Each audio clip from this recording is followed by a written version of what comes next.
गीता को जन्म से ही एक चीज उसके परिवार से मिली थी और वो थी जिम्मेदारी। बेटा गीता, बाजार से ब्रेड लेकर आ जा।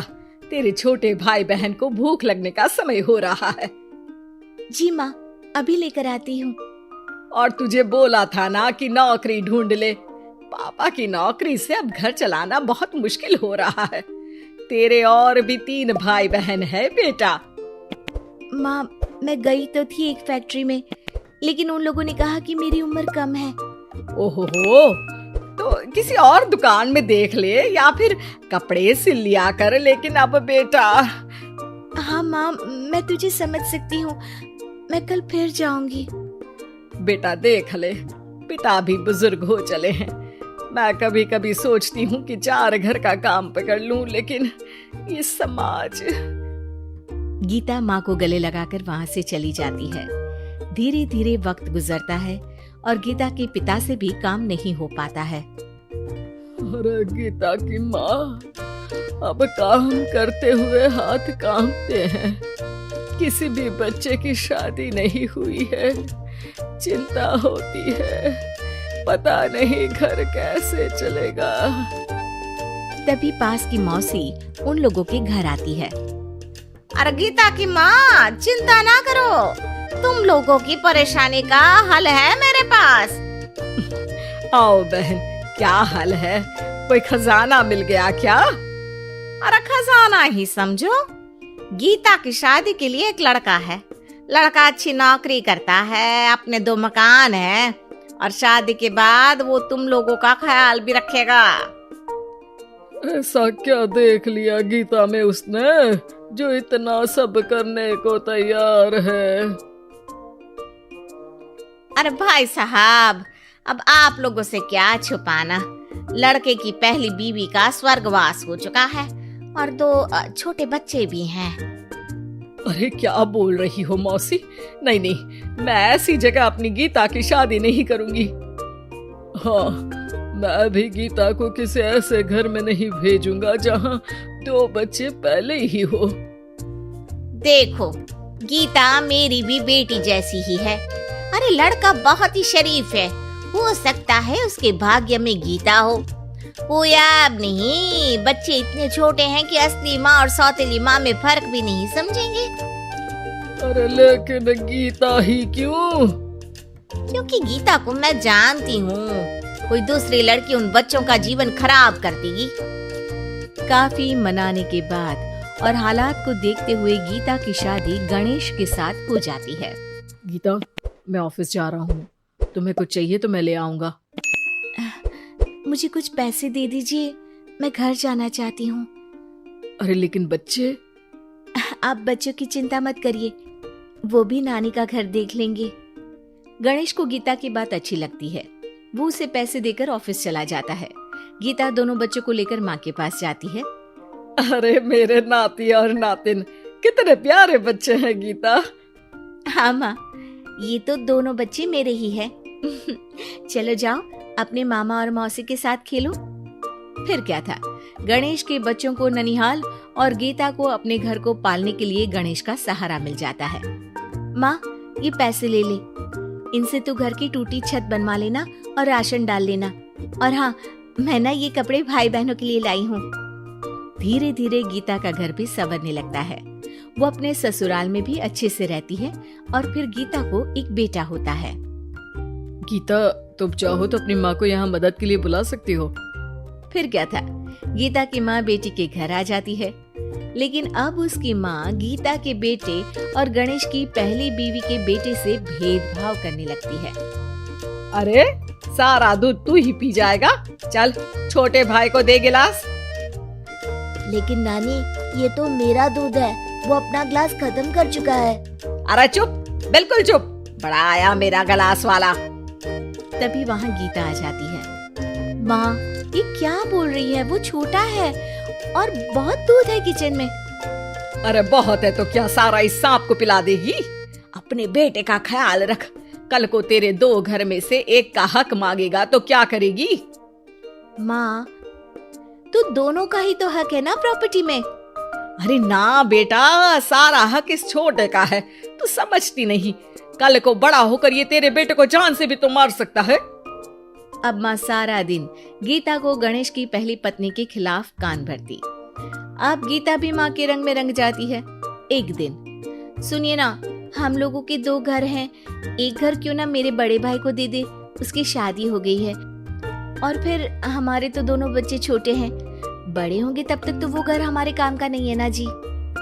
सीधा साधा गणेश क्या कहता, वो मान जाता है और फिर गीता का भाई उसके एक मकान में शिफ्ट हो जाता है। गणेश के ऑफिस जाने के बाद गीता गणेश की पहली पत्नी के बेटे से कहती है, सारा दिन खेलते रहते हो, पढ़े नहीं तो काम पर लगा दूंगी, समझे?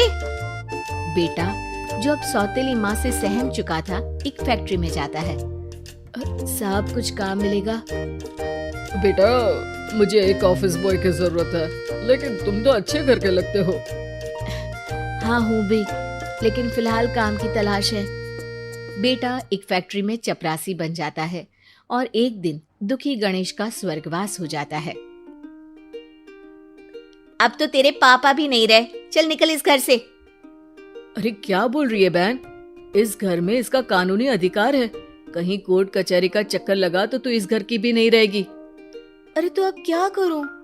बस तू अब इसकी शादी कर, इसकी बीवी को खूब सताना कि ये खुद ही बीवी को लेकर घर छोड़ दे। गीता को भाई की बात जंच जाती है, लेकिन कहते हैं ना कि पाप का घड़ा तो भरता ही है।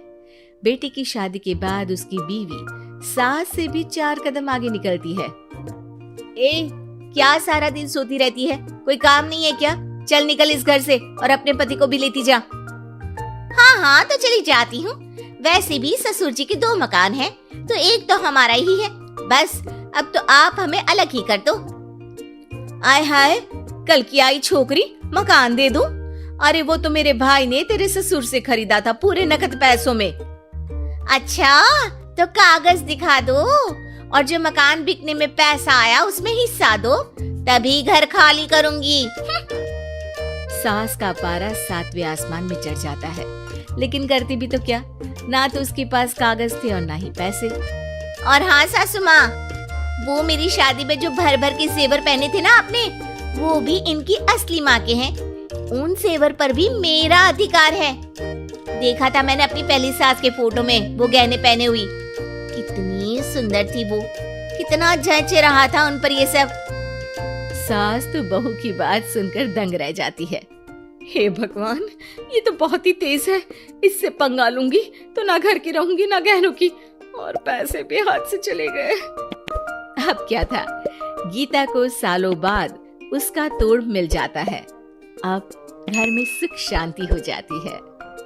रंजना कभी ब्रश नहीं करती थी, उसे कितनी बार उसके माँ बाप ने डांटा, लेकिन उसका कोई असर उस पर होता ही नहीं था, जिस कारण से उसके दांत पीले पीले हो जाते हैं। शादी के बाद अरे बहू, वैसे तो तुझ में कोई कमी नहीं है, पर तेरे दांत इतने पीले कैसे हैं बेटा? कैसे मतलब? कोई सर्जरी थोड़ी ना कराई है, तो क्या नाम, मैं ब्रश नहीं करती थी तो पीले हो गए। अब क्या करूं? आप कहें तो लाल करवा लूं या फिर काले? यार ये क्या है, क्यों माँ से लड़ रही हो? लड़ रही हूँ? अरे मैं लड़ रही हूँ या ये बोल रही है कि दांत पीले हैं, पीले? अरे तपस्या थोड़ी ना की है इन्हें पीले करने के लिए, बकायदा ब्रश नहीं किया है 20 साल तक, तब जाकर। छी, कैसी बात कर रही हो? ये उस वक्त तो पीले नहीं थे जब हम लोग तुम्हें देखने आए थे। अरे तब साफ करवा लिया होगा डेंटिस्ट के पास जाकर, अब देखो कैसे पीले पीले लग रहे हैं। रंजना सास की तरफ गुस्से से देखती है। फिर शुरू हो गई पीले पीले पीले। अरे पीले तो तब भी थे जब मेरे हाथ का रसगुल्ला उड़ा उड़ा कर खा रही थी और बोल रही थी, लड़की नहीं गुणों का खजाना दे रहे भाई साहब। अब वो लोग करते भी तो क्या करते, पीले दांत वाली बहू पल्ले पड़ी थी तो झेलना तो था ही। एक दिन कीर्तन में रंजना गाना गा रही थी। अरे कमला बहन, माँ का द्वार है, यहाँ तो सब शुद्ध होकर आते हैं, फिर अपनी बहू को ब्रश भी नहीं करवाती तुम। दूर से पीले पीले दांत भक्ति में बाधा उत्पन्न कर रहा है। और कोई 2 साल के बच्चे थोड़ी ना लेकर आई हूँ मैं बहू बनाकर। अच्छी खासी लड़की है, अरे कैसे करवाऊं ब्रश, ये तो उसे खुद करना चाहिए ना। अब माँ बाप तो इसके जैसे तैसे निपटा दिए, ये नहीं सोचा कि सास कैसे संभालेगी। सास बहू को लेकर घर आ जाती है, लेकिन सोच लेती है कि अब इसे लेकर कहीं नहीं जाएगी। अगले रोज बहू कहती है, अरे क्या हो गया, मंदिर नहीं जाना क्या? कीर्तन का वक्त हो रहा है। मेरी मधुर वाणी से कान्हा जी जागते हैं और सोते हैं। आप तो जानती है ना उनकी भक्ति में कितना मन लगता है मेरा। वो क्या है ना, तबीयत ठीक नहीं लग रही है मेरी, आराम करूंगी मैं। तबीयत ठीक नहीं लग रही? अभी तो मित्रों के गाने पर नाच रही थी आप, और अब बोल रही है कि तबीयत ठीक नहीं लग रही। अरे भक्ति में मन लगा लो सासू माँ, ऊपर जाना है, क्या मुंह दिखाओगी आप? हाँ, सास को बहू की बात पर गुस्सा आ जाता है। मैं क्या मुंह दिखाऊंगी, इसकी चिंता तो ना कर, समझी? अपने मुंह की चिंता कर, जो ये पीले पीले दांत लेकर हर जगह पहुंच जाती है। पता है लोग कितना मजाक बनाते हैं। ना जी ना, मैं नहीं जाना कहीं तेरे साथ। तो ये बात है, कोई ना, मत जाओ, मैं अपने कमरे में ही बैठकर भक्ति कर लूंगी। ऊपर वाला दांत थोड़ी ना देखता है, मन देखता है, भावना देखता है। और अरे बस बस, तू सब कुछ दिखा, बस ये सफेद चमकदार दांत ना दिखाना किसी को, है? जा यहाँ से। बहू को सास की बात का कोई फर्क नहीं पड़ता, वो तो जैसी थी वैसी ही रह जाती है। सुबह नहाकर किचन में खाना बनाना, फिर खाना खाना, कीर्तन भजन करना और सो जाना। एक दिन, माँ जी, मैं सहेली के घर जा रही हूँ, शाम को लेट आऊंगी। हाँ, तो जाना, मैंने कौन सा तेरी आरती करनी है घर पर बैठकर। रंजना सहेल के घर जाती है, जहाँ वो पार्टी में जाने की तैयारी कर रही होती है। अरे शिखा, कहाँ जाने की तैयारी कर रही है? मैं गलत वक्त पर आ गई क्या? अरे नहीं यार, उल्टा सही वक्त पर आ गया। मैंने ये साड़ी और ज्वेलरी निकाली है यार, शाम को इनके ऑफिस की एक पार्टी में जाना है। बताना कैसा लग रहा है ये सब? नहीं यार, इस ड्रेस के साथ तो वो वाली ज्वेलरी अच्छी लगेगी। हाँ, सही बोल रही है, मैंने ध्यान ही नहीं दिया। वैसे तो हमेशा से मस्त फैशन सेंस रखती है। तो बड़ा जाती होगी ना पति के साथ पार्टी में। रंजना कुछ नहीं बोलती, बस सोचती है कि यार काश ये बात सही हो जाती, पर मैं क्यों नहीं जाती पार्टी में? क्या इन लोगों की कोई पार्टी होती नहीं होगी? रंजना घर आती है और रात में पति से सवाल करती है, एक बात बताइए, आप मुझे किसी पार्टी में क्यों नहीं ले जाते? क्या आपके यहाँ ऑफिस में पार्टी नहीं होती? पति बेचारा क्या कहता कि दांत पीले हैं तुम्हारे इसलिए। अरे कोई पार्टी होती नहीं हम लोगों के ऑफिस में, तो कहाँ से लेकर जाऊँ? और मार्केट, मॉल, कहीं वीकेंड घूमना, कहीं तो। अरे यार, सारे हफ्ते में एक छुट्टी मिलती है, तो सोचता हूँ कि आराम ही कर लूँ। क्यों? रंजना मन मार के रह जाती है। पहले कभी सास के साथ मंदिर जाया करती थी, लेकिन वो भी सास ने ले जाना बंद कर दिया। घर बैठी बैठी रंजना बोर हो जाती है। तभी उसे आइडिया आता है और वो मायके जाने का सोचती है। सासू माँ, 2 दिनों के लिए मम्मी के घर जा रही हूँ। अच्छा ठीक है, आराम से जा। और हाँ, माँ से कुछ अच्छी आदत सीख कर आना कि कैसे शरीर के हर बात की तरह दांतों की सफाई भी जरूरी होती है, समझी? शुरू हो गई ना आप? वो लोग आपकी तरह नहीं है कि छोटी छोटी बात का बतंगड़ बना दे। उन लोगों के लिए मैं मायने रखती हूँ, ना कि मेरे पीले पीले दांत। रंजना माँ को बिना बताए उन लोगों को सरप्राइज देती है, लेकिन जैसे ही वो दरवाजे पर पहुँचती है, अंदर देखती है कि घर वाले कहीं जा रहे होते हैं। अब माँ, काश रंजना दीदी के दांतों वाली प्रॉब्लम नहीं होती, तो वो भी हम लोगों के साथ चलती ना बुआ जी की बेटी की शादी में। हाँ बेटा, लेकिन अब उसे कौन समझाए कि उसको उसके पीले दांत नहीं दिखते, लेकिन उसके आसपास के लोगों को कितना एम्बैरेसिंग फील कराते हैं। मुझे तो कितनी बार उसके स्कूल की टीचर ने शिकायत की कि उसके साथ कोई लड़की बैठना भी नहीं चाहती, और ना ही कॉलेज में कोई उससे बात करना चाहता था। लेकिन पता नहीं क्यों उसे ये बात समझ में ही नहीं आती। कोई कमी नहीं है उस लड़की में, बस यही कि दांत पीले हैं।